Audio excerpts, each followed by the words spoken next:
Alright mga idol, mag-unboxing tayo ng battery, no? So itong battery na to mga idol is galing sa Jinko Power Shop, no? Sa TikTok mga idol. Bali itong battery na to mga idol is 120 AH, no? So bubuuin natin to. Then lalagyan din natin ito ng BMS mga idol. Yung BMS nga pala nito mga idol is merong Bluetooth, no? So 2 in 1 siya. BMS with active balancer mga idol. Yun ang ilalagay natin dito.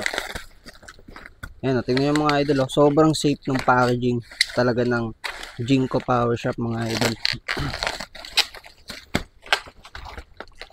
Pero nyo, meron na siyang meron na siyang bubble wrap mga idol. Tapos may hotdog bubble wrap pa siya sa loob, no? Kaya sobrang sulit talaga bumili sa Jinko Power Shop. Ayan, oh. Safe na safe yung unit. Hindi ka magrabyado.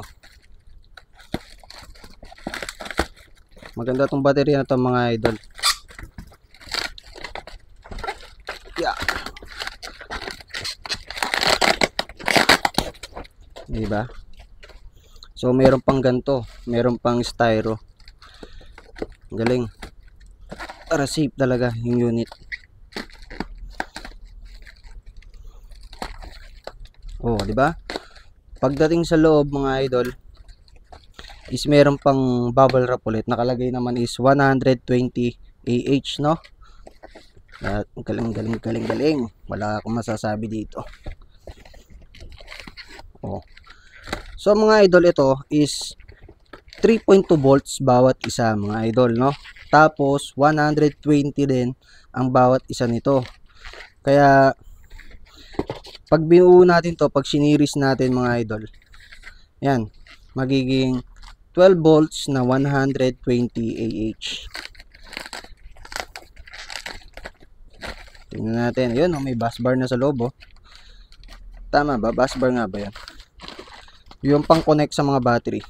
Oh. Ayan siya, oh. Meron na siya nito mga idol.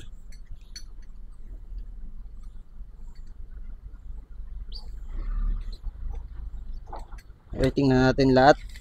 Buksan natin lahat mga idol. So mga idol, kung maghanap din kayo ng battery or kailangan nyo rin ng ganitong klaseng battery mga idol para sa solar nyo, no? Hindi lang sa solar mga idol, pwede rin to sa mga e-bike.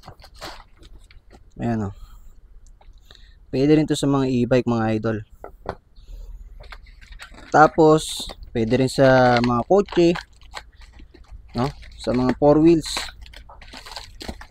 Pwede itong gantong battery.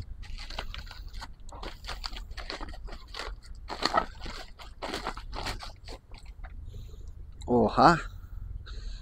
Panalo.